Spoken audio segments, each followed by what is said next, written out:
Greetings all, my name is Dominic and today you're tuning in to the Comic Book Report, where we review comic books and graphic novels so you can get an idea of what to read. And today I thought I'd do another list video. This time we're going to be taking a look at 5 great comic book rereads. But before we jump into today's list, I do want to just shout out our channel sponsor, OrganicPriceBooks.com. If you're looking for comic book collected editions, I encourage you to check out the link you can find in my description. You can even use my code, TheComicBookReport, to receive $2 off of your order. Please note if you use my affiliate code or the link in the description to make a purchase, I will earn a small commission, but it's a fantastic way to support our channel. And now, let's get started with some great comic book rereads. First on our list today, of course, House of X, Powers of 10 by Jonathan Hickman. This was one of the first works I had ever read from Hickman, who has rapidly become one of my favorite comic book writers of all time. This volume also single-handedly jump-started me back into the world of X-Men. For those that don't know, this book basically relaunches our favorite Merry Mutants with a new status quo for all of the X-Men in the Marvel Universe. If you've read any of the modern X books from the last handful of years, if you've heard of Dawn of X or The Nation of Krakoa, all of that stuff began with this maxi series, House of X, Powers of 10. You can find this in paperback or hardcover. I do believe the hardcover is out of print, but you can still shop around and find them in sometimes secondary marketplaces. I think for me, this is just such a fantastic entry point for new readers who want to jump into a contemporary X-Men book. It also functions as a really good standalone maxi series, so people that just want to dabble in the world of X-Men, want a fantastic science fiction adventure story that is actually pretty accessible to new readers. I think that this is a perfect vehicle in which to do so. The art throughout these issues is absolutely stunning and fairly consistent. I really love the way Hickman brought in some legacy characters, some of the more modern characters, and everything was kind of blended up into just such a fantastic storyline here. Like so much of what Hickman does, the storytelling is very layered, very dense. There's moments of heavy exposition and setup, but it all goes very seamlessly, smoothly, and it just reads like a dream. This is one of my favorite reads of the last couple years, and one I plan to revisit over and over again in the years to come. Highly recommend House of X, Powers of 10 for a read and a reread. Next on the list, Hawkeye by Matt Fraction and David Aja. I have the paperback of this entire run, the saga of Barton and Bishop. You can also find an omnibus that comes in and out of print. I actually think there's a pre-order for the reprint you can go ahead and order. But I really like this run. It's a really good self-contained run for our favorite Archer and his young protege. How to describe this book? It's basically a slice of life kind of adventure series that showcases what the Hawkeyes do when they're not fighting to save the world with teams like the Avengers. This is all very local crime fighting and just kind of daily misadventures and exploits for both Clint Barton and Kate Bishop. There's such a style to the art by Aja, and when you mix that with the storytelling and the whole kind of premise or setup of this series, you have something really remarkable that is definitely greater than the sum of its parts. I think Matt Fraction is absolutely firing on all cylinders here. I think he really has presented something very unique in the Marvel canon that really just worked for me, and I know a handful of other readers. And again, David Aja brought a style all his own to this book. It's a little bit sketchy, it's a little bit unpolished in some ways, but it just really works for the storytelling.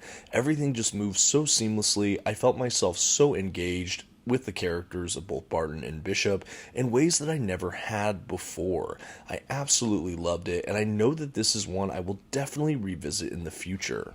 I think what appeals to me with this book specifically when I think about giving it a reread is really that slice of life nature to it. I feel like I can go in and enjoy some of these standalone issues or episodes in the lives of these characters, and I can just kind of feel good engaging back into this world that Fraction and Aha established during this Hawkeye run. It really is remarkable, and again, I think you have to read it for yourself to really understand why this run is so celebrated, but I know that for me, it's one I plan to go back to again and again. And hey, while I have you here, if you're enjoying this video and you like videos like comic book reviews or unboxings, and you haven't yet subscribed to the channel, I definitely encourage you to do so. I know I'd love to have you as a watcher. Thank you so much for considering. Now let's keep going with today's list. Next up on our list of great comic book rereads, Supergirl Woman of Tomorrow by Tom King and Bilquis Evely. Now, admittedly, this is a relatively new read by me. It's been out for a while. I finally got around to reading it a couple months ago. Why I put it on this list is because it's likely going to be one of my favorite reads I had the chance to do in 2023. And I'm already eager to break into this book and start it again from the beginning.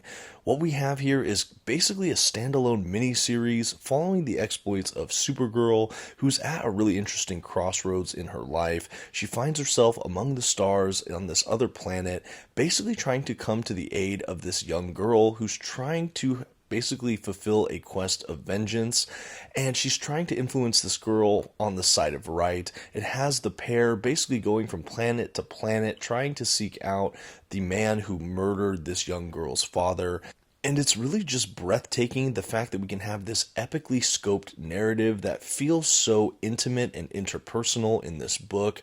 I really think it's absolutely incredible what King and Evely were able to pull off. I've never seen this artist before, but she really just shook me with how beautiful the pencil work was. To have all of these alien planets, cultures, races, all fully realized with this incredible penciler, and really brought to life by kind of the narrative frame of Tom King. It is really just a 1-2 punch of storytelling. King has a way of adding a kind of lyricism or almost poetry to his prose, and I really saw that on full display in this Supergirl work. I was absolutely stunned by it. It really is an elevated piece of material, and the fact that I read it just months ago and I already can't wait to dive back in really shows me that this is going to be easily one of my favorite comic book rereads. I think that there's so many little attentions to detail that even reviewing it and looking back with a closer eye at some of the panels or some of the little thematic things I picked up on, I just feel like this is such a rich comic to be mined that is definitely denser than it may be appears from the outset, and because of that and so much more, this is without a doubt a comic I would recommend reading again and again. Next up, and really the inspiration for this video, the Planetary Omnibus by Warren Ellis and John Cassaday. This series is absolutely incredible. I reviewed it on my channel some time back, and I was considering going back to rereading this book again, and that's really what spawned the idea for my list here. Just thinking about a few books that I just want to reread again or I have reread. At any rate, Planetary is definitely on this list for me. Essentially, it's about a clandestine group of people who may or may not have augmented abilities, who basically band together to kind of fight for their reality, to fight for kind of the norm, the people of Earth, to basically avoid just catastrophic events or intrusions or fights, things like that.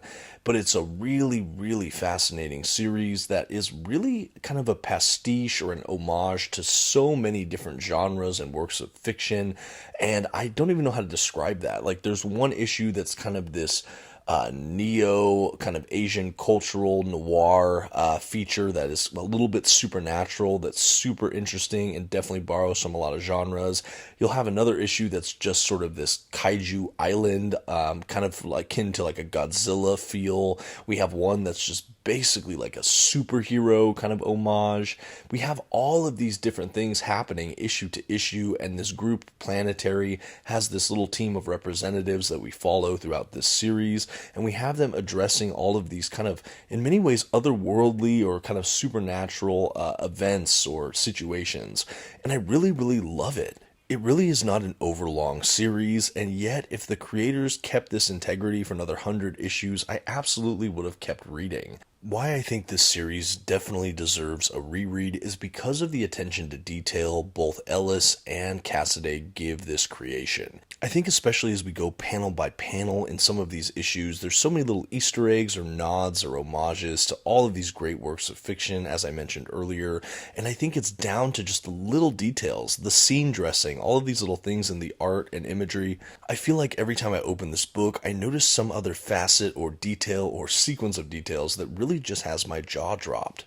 The work from Ellis as well is some of his sharper prose. I really love Warren Ellis as a comic book creator, and what we have here is such a delightful kind of science fiction, supernatural, kind of detective feeling kind of series. I think fans of things like X-Files would love a work like this. And yeah, what these two brought to the table in the series Planetary is really just something to behold. And I feel like, again, every time I open this book, I'm getting something more out of it. I think it really has a lot to say, and that is why I think it is such a great, ripe soil for rereading. Last on our list today, of course, I'm going to do Batman by Jeph Loeb and Tim Sale Omnibus from DC Comics. This one volume has 4 fantastic stories and a couple of extras. We have The Haunted Night, Batman the Long Halloween, Dark Victory, Catwoman When in Rome, and let me just tell you something, these books are all absolute classics. To me, they add so much to the Batman mythos and universe, and I think that they are just a handful of really great detective crime stories. They have such a distinctive look, feel, vibe to them. I could pour over Tim Sale's artwork day after day and probably never tire of it. And because of that, I think it's just such a great reread. The stories are so epic and masterful that I really think that you can just sit with any one of these tales and be absolutely engrossed and entertained for the hours it takes you to read it. I know for me, I've reread a handful of these stories several times, and every single time I've enjoyed it. I've taken away something new or something that I've chosen to focus on. And again, it's like I don't get tired of reading a lot of these stories. I think particularly The Long Halloween, it is one of the best standalone Batman stories I have ever read. If you ever wanted a great crime detective thriller that also leans into superheroics, there's maybe no better example I could point to in fiction than Batman The Long Halloween. What a fantastic story. Like I said, the pencils are all beautiful. We get a showcasing of so many of Batman's rogues gallery of villains throughout it, and it just really holds up. Like I said, I've already revisited a lot of these works over and over and over again across the last maybe decade, and it always feels fresh and new. I feel like every time I go back, there's something I've also maybe forgotten about that just shines with new light revisiting it. I think especially for Batman's, these books, or this one volume, should be on your shelf because it's just such a fascinating look at our favorite cowled, caped crusader. Even as I look at the images here, I just want to go back and reread these stories again, particularly The Long Halloween.